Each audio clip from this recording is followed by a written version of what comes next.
I live by myself. Super creative opening sentence, right? Well, wrong.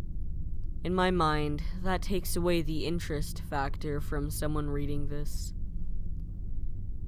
Well, anyways, disregard that. This happened to me last night. The house I live in is a beautiful antique, like real-life dollhouse. My grandparents lived in it when they passed, handed it down to my single mother. My mother passed away, but before she did, she lived there alone for a bit, a decade or two. But when she passed, I felt it was only fair to live in it as well. It used to be in pretty pristine shape, but the years have definitely done a number to it. This house did have a lot of my childhood residing within its aging walls. I spent a lot of my time there when I was younger, but now I can call it my own. So yes, I am single as well. I live by myself, like I said. I've never been one to believe in ghosts, really, from the get-go. This isn't a ghost story. So I'll start with yesterday. It was a regular day. I went to work, I came home, made myself dinner, showered, and went to bed. Usually I watch a little bit of TV before I fall asleep, but I always make sure to turn the TV off before I do. I'm never one to doze off like that without turning it off. Last night I decided to pick up a book, so I turned on my reading light. I turned the TV off. I'm pretty far along into the book too. I very much enjoy it. I probably could have finished the whole thing last night. 400 pages is nothing for me. But while I'm in mid-page, all the power went out in my house. I must have blown a fuse or something, so I went to check the fuse box. I got to the balcony that overlooked the living room, but before I could reach the fuse box, a white noise-like sound and sensation came over my body, but it sounded like it was coming from my room. So me, idiotically, just ran back into my room without reaching the fuse box. Like I said, I don't get spooked too easily, cause I don't believe in ghosts.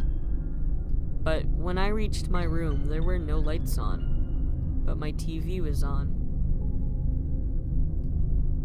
Not one other electronic was working, no electricity on, my reading light off, but my TV was stuck on a static green. Something drew me closer to it. I was a little frightened just because it was on, with absolutely no other power besides it. The white noise sound from the TV surrounded me, but for some reason I couldn't take my eyes away from the TV. I was transfixed in paralysis. I don't remember what my body was doing, all I remember is what I saw. The deeper I looked into the TV, the more demons I saw. Not like physical demons like ghosts or anything, but I saw every mistake I ever made. It was like I was being recorded my whole life. I saw my mother and I fighting like we used to. I saw me yelling at her, but worst of all, I saw her suicide. I saw her lifeless body dangling from the balcony in my house that I reside in. I saw her purple, blue face. I could see the saliva dripping out of her mouth. It was gruesome. But all the screen showed was the snowy green, static. And suddenly I could feel myself gasping for air. I felt like I was being choked by an invisible noose. I never saw my mother after she committed suicide. I never saw her body. I didn't see her lifeless body hanging. But tonight I saw it. When I finally regained control of my breathing, I felt a rush of air breeze by me. I can't for the life of me explain it. The TV wouldn't turn off. It suddenly switched to a blank screen and my room was pitch black at that point. I heard footsteps outside near the balcony. I heard silent, shuffling movements. I heard the creaking of my tired house. And I heard a thud, and what sounded like cracking wood. And then it became quieter, but a steady rocking sound emanated all through my house. Not only did I see my mom's suicide on TV, but I think I lived through it too last night. I don't think I can live here anymore, not after what I saw.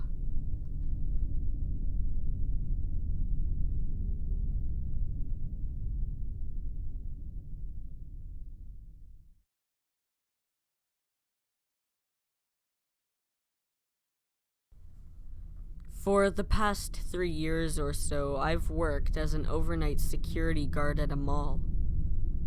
It used to be that mall that didn't require an overnight person, but vandalism started to become a problem. Most of the time I would just drive around the parking lot all night listening to the radio. Now and then I'd kick some skateboarders out of the parking lot or investigate a suspicious person lurking around. Other than that, I'd say the job was pretty tame. Maybe 3 months in, I experienced something a little bit stranger. I noticed that the light to one of the shops was on while driving around the parking lot. This was surprising to me considering no one had snuck past me as of yet. So of course I parked the car and headed inside the mall to catch the potential thieves.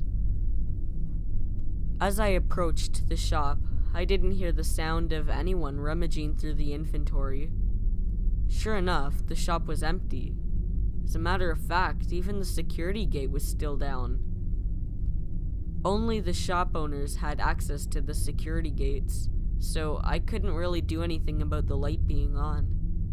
I headed back out to my car. I'd say an hour went by with no incident. But as I was circling around the entrance of the mall, I saw another light was on. What the hell? Inside the mall, it was the same scene repeated. The light was still on to the shop, but the security gate was still closed. I even tugged on the damn thing to see if someone heard me coming and just hid from me. Nope, it was locked. I heard a click from behind me while investigating.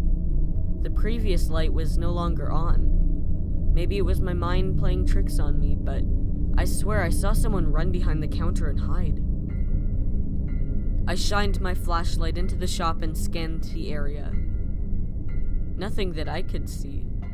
Behind me was another click. Once again, the light to the shop was off, and this time I know I saw someone standing in there. Hey, you can either leave with me or you can leave with the police. Your choice, I yelled to the person. They didn't move, just stood next to the light switch. I approached the gate and turned on my light in the direction of the light switch. There was no one standing there. I did see a clothes rack that was fairly close to the switch, so maybe the light was catching the clothes and just casting a shadow. That was the most logical explanation I could think of, at least. I left the mall. I was pretty spooked from the events of that night, but after a few months, they were pretty much out of my mind. The patrols were nothing special for a while after that. I think the next incident happened around my 1-year anniversary as a guard. It was winter and I was inside of the mall checking the pipes. Yeah, I was on security duty, but the owners decided to save a buck by having me inspect certain things as well. Whatever. I was heading to one of the bathrooms to relieve myself when I heard a toilet flush. I jumped a little more than I would like to admit. Inside of the bathroom, I didn't see anyone. The toilets in the mall were motion activated, much like every other mall in the world. I checked all of the stalls, empty. I'll spare you the details, but after checking the stalls, I took a seat in one of them. I had a YouTube video playing on my phone while I was sitting. Then I heard a tapping sound coming from the next stall. It was subtle and very quiet. I glanced to my left and saw a pair of shoes standing with the toes pointed towards me. Slowly, I brought my eyes up above the stall. Sure enough, there was the tallest man I had ever seen standing over the stall staring down at me. Had I not already been on the toilet, I would have been running home for new pants. When he saw me notice him, he ducked back beneath the stall. I hopped up and kicked in the door. The damn thing was empty except for a pair of shoes sitting in the same spot I had seen them. My heart was thumping like crazy. I went back to my car as quickly as possible after that. If I remember correctly, this happened at around 4 in the morning. I accredited it to my lack of sleep. I was just happy that I had the next day off. There have been way more strange things that have happened there. I'd love to share some more with you guys when I get a little extra time, but I thought you guys would find this interesting.